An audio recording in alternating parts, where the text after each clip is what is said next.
Hey, how you guys doing? Welcome back to J Luther TV. Back at you guys with another reaction. Hey, how you guys doing? Welcome back to J Luther TV, and I'm back at you guys with another reaction. Now we'll be reacting to the first ever Medal of Honor ever recorded by John Chapman. Man, like I told you guys before, I have military roots. Like, pretty much, I grew up knowing military people and family members. All the guys in my family, most of them are military, Marines, and Army, but mostly Marines. So one of them reached out to me and asked me, can I react to this? So I said, of course. I'm excited. I heard about John Chapman a lot. So it's my first time actually checking this out. So with no further ado, let's go. Chapman, a U.S. Air Force combat controller, and the SEALs are attempting to rescue their lost teammate. You'll watch Chapman's heroic actions as he saves the lives of his entire SEAL team and then another 18 members of a quick reaction force, earning America's highest award, the Medal of Honor. Chapman and the SEALs exfil their MH-47 helicopter. John is the second individual to exit and immediately moves in the direction of the summit. He can be seen moving off to the right of the screen, alone. The team is taking heavy fire from every direction, as indicated by the arrows, as Chapman begins engaging targets. You can see spent cartridges ejecting from his M4.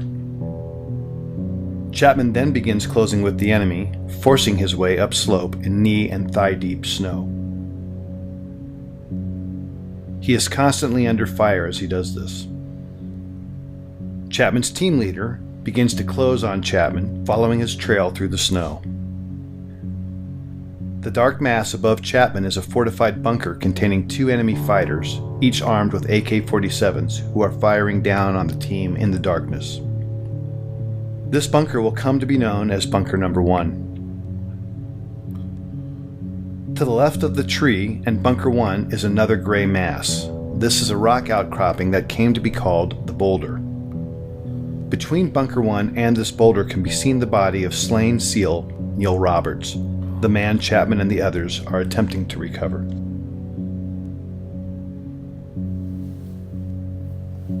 Chapman, still alone and closest to the enemy, pauses to engage targets as his team leader follows him, but never actually catches up with him.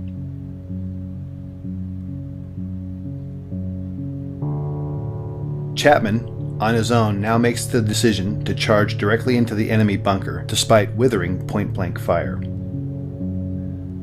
Chapman, now literally on top of the enemy, engages the two combatants and kills them, saving the lives of the remaining SEALs. He does this from a distance of no more than 10 feet. These actions, by themselves, earned him his first Medal of Honor. He then climbs into and takes control of the bunker. Having cleared the immediate threat, Chapman is then joined by his team leader in Bunker 1. You can then see Chapman and his team leader engaging the next bunker, known as Bunker 2, which is situated to the left edge of the screen. This bunker, manned by a handful of Chechen and Uzbek fighters, also contains a heavy PKM machine gun, hand grenades, and rocket-propelled grenades. John Chapman is shot twice at this time in the torso and collapses, incapacitated.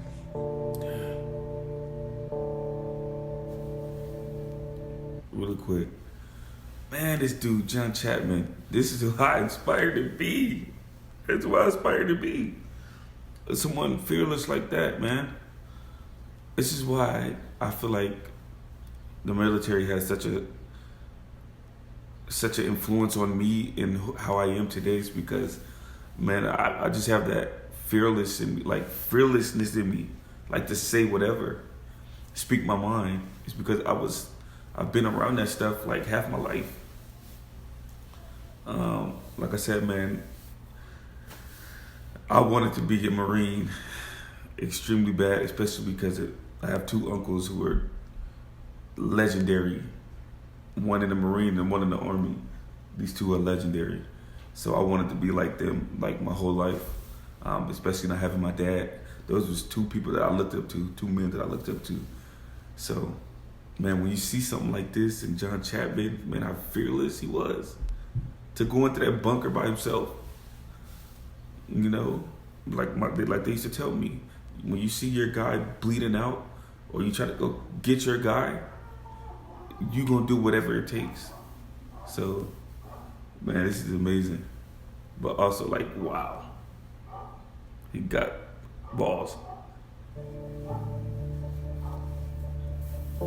You are now looking at a new angle, and at the left of the screen can be seen the two-man fire team and team leader on top of the boulder. Just below it is Bunker 1 with the mortally wounded Chapman. One SEAL can be seen firing his modified M60 machine gun from the hip into Bunker 2 on the right side of the screen until he is struck by grenade shrapnel and tumbles 10 feet off the top of the boulder, collapsing at the feet of his team leader, thus setting off a chain of events that would lead to the SEALs abandoning Chapman on the summit. The wounded SEAL and the team leader can be seen conferring about his injuries. Moments later, the SEALs decide to retreat from the summit because their position is untenable in the face of continued massive enemy firepower. They can be seen moving toward the right side of the screen and passing the body of Neil Roberts.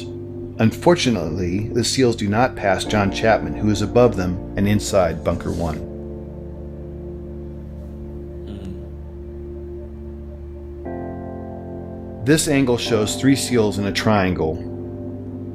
The larger black heat signature is a smoke grenade. Just to its left is a donkey and dead Al-Qaeda fighter killed by Chapman. The steepness of the mountain can be seen as the SEALs begin to slide down the near sheer face.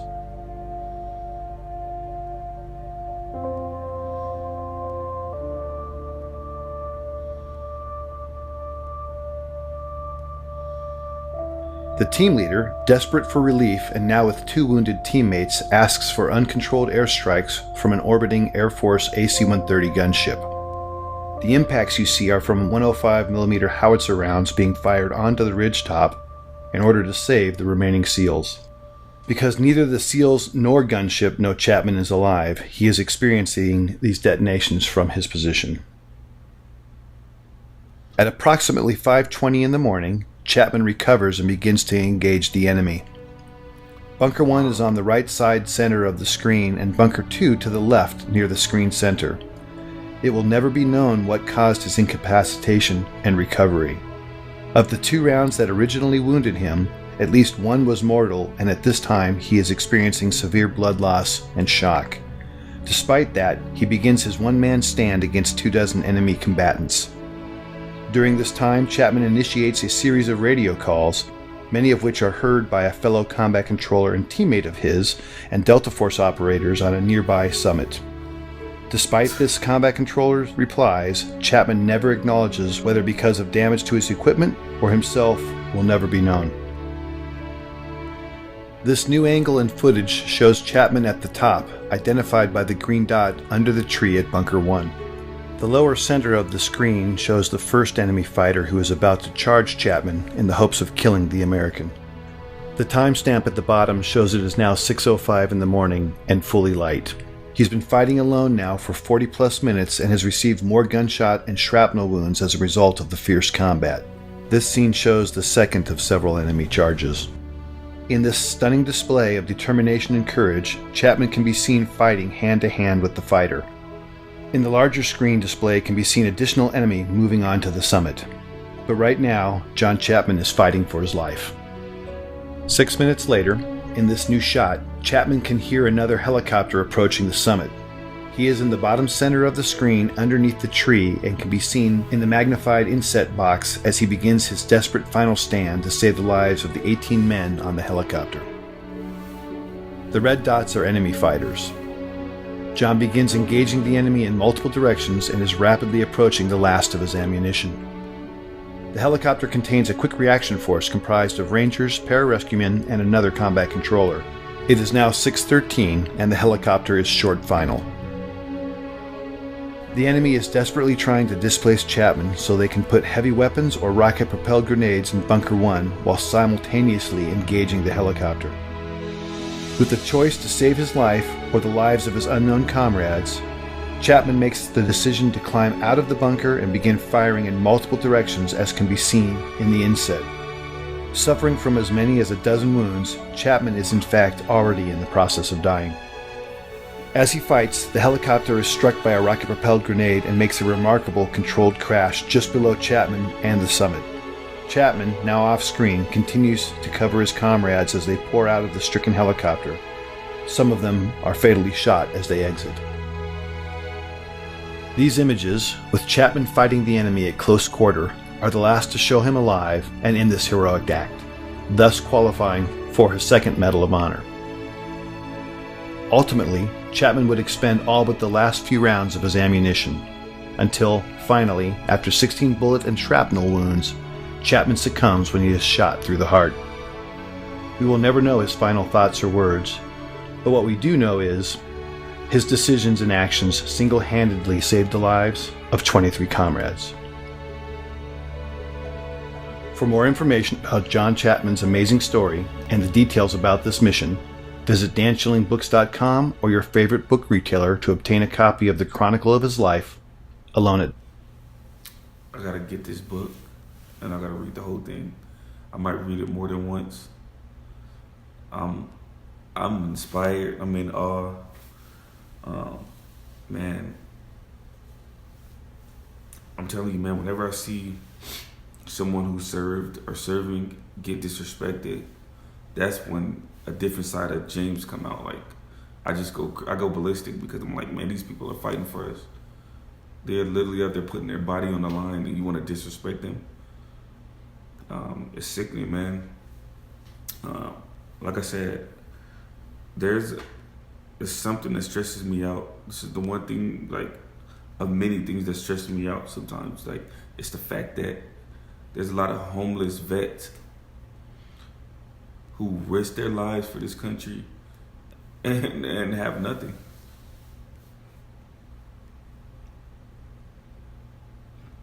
That'll forever bother me. And I've talked to a lot of them. But man, John Chapman, man, that's who I aspire to be, man. But if you guys enjoyed that, please make sure to hit that subscribe button, and let's continue to grow. Thank you guys for watching. I'll see you guys next video. Love you guys.